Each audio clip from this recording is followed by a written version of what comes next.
ça pourrit tout, quoi. Ça pourrit nos relations, ça se pourrit soi-même. Parce que forcément, à un moment donné, l'alcool, on pue, quoi. On a des trucs sur la peau, on s'explique pas. Et puis voilà, quoi. Et quand on arrête, on redevient joli, quoi.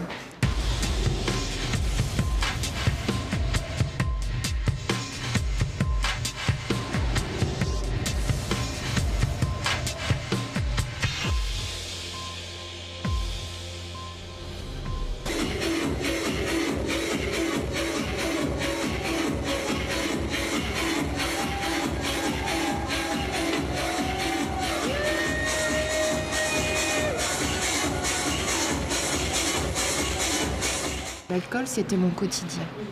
C'était ce qui allait me permettre de rentrer en communication avec des gens, de refaire le monde. Pour moi, c'est un poison, c'est une drogue, hein. Il n'y a aucun problème, c'est de la drogue, hein. C'est une drogue dure même.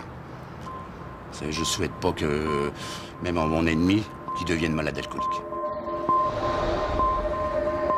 L'alcool est une molécule naturelle appelée éthanol. On peut l'obtenir de deux façons, par la fermentation des sucres présents dans les fruits, les légumes et les céréales. C'est le cas du vin, de la bière ou du cidre, dont la teneur en alcool ne dépasse pas 16 degrés. Ou par distillation, ce sont les eaux de vie comme le whisky, la vodka ou le gin qui contiennent entre 40 et 50 degrés d'éthanol. L'alcool est une substance sournoise. Il commence par nous détendre, nous rendre joyeux, parfois même philosophiques. Puis il s'attaque progressivement à nos organes comme un squatteur indésirable. Regardons de plus près ce qu'il fait à trois organes essentiels, le foie, le cerveau et le cœur. Le foie, l'usine d'épuration surchargée. Le foie, c'est un peu l'usine de recyclage du corps humain. Son rôle est de filtrer les toxines, dont l'alcool. Mais si vous l'inondez de travail en buvant régulièrement, il finit par rendre les armes. Stéatose hépatique, le foie gras, mais pas le bon. Dès qu'on boit trop, le foie stocke de la graisse, comme s'il se préparait à hiberner. Résultat, il devient gros et paresseux. Heureusement, si on arrête de boire à temps, il peut se régénérer. Hépatite alcoolique, le foie en mode révolte. Si on persiste dans les excès, le foie s'enflamme. Littéralement. Cela peut provoquer des douleurs, de la jaunisse et une grosse fatigue. Cirrhose, le point de non-retour. À force d'être attaqué, le foie se transforme en un organe dur comme du bois, rempli de cicatrices. À ce stade, il ne peut plus fonctionner correctement, et la seule solution peut être une greffe de foie, en espérant en trouver un. Le cerveau, le centre de contrôle en panne. Le cerveau, c'est comme un ordinateur ultra performant.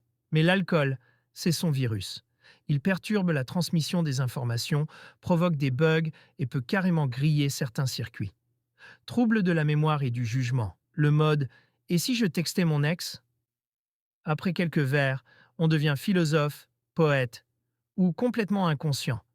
La mémoire à court terme s'évapore. Vous vous souvenez de votre soirée d'hier? Et le jugement devient douteux. Non, ce n'était pas une bonne idée de chanter sur la table. Dégénérescence nerveuse. Le cerveau en mode vieillissement accéléré. À long terme, l'alcool détruit les neurones et réduit la taille du cerveau.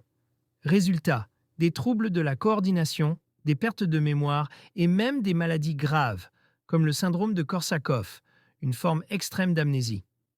Dépression et anxiété, le cercle vicieux de l'alcool triste. Au début, l'alcool détend et donne de l'euphorie, mais sur le long terme, il perturbe les neurotransmetteurs, favorisant la dépression et l'anxiété. En gros, ce qu'il donne d'un côté, il le reprend avec intérêt. Le cœur, la pompe qui fatigue. Le cœur est une machine incroyable, mais il n'aime pas du tout l'alcool en excès.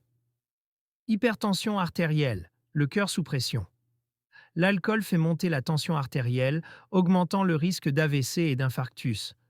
Un peu comme si vous rouliez toujours en sur-régime avec votre voiture. Ça finit par casser. Cardiomyopathie alcoolique, le cœur devient paresseux. L'alcool peut affaiblir le muscle cardiaque, qui pompe alors moins bien le sang. Résultat, essoufflement. gonflement des jambes et fatigue chronique, arythmie cardiaque, le cœur en mode DJ imprévisible. Trop d'alcool peut provoquer des battements de cœur irréguliers, un peu comme un DJ qui mixe n'importe quoi. Et si ça devient trop anarchique, ça peut mener à des complications graves, voire à un arrêt cardiaque. En résumé, l'alcool est un invité envahissant. Il commence par mettre de l'ambiance, mais finit par tout casser. Le foie finit comme un foie gras, mais pas celui qu'on veut. Le cerveau devient une passoire à souvenirs et ralentit. Le cœur bat la chamade, puis fatigue. Bien sûr, un verre de temps en temps ne fera pas de mal, mais en abuser, c'est signer un contrat à long terme avec des médecins. Bref, à consommer avec modération, et si possible, avec un grand verre d'eau à côté. Le médicament le plus efficace, c'est de ne pas boire quel que soit le problème, et surtout, faites du sport, c'est tout pour aujourd'hui. Je vous dis à bientôt pour une nouvelle vidéo. Si cette vidéo vous a plu, n'hésitez surtout pas de vous abonner, de partager et de liker. Et si vous connaissez d'autres problèmes causés par l'alcool, dites-le nous dans les commentaires.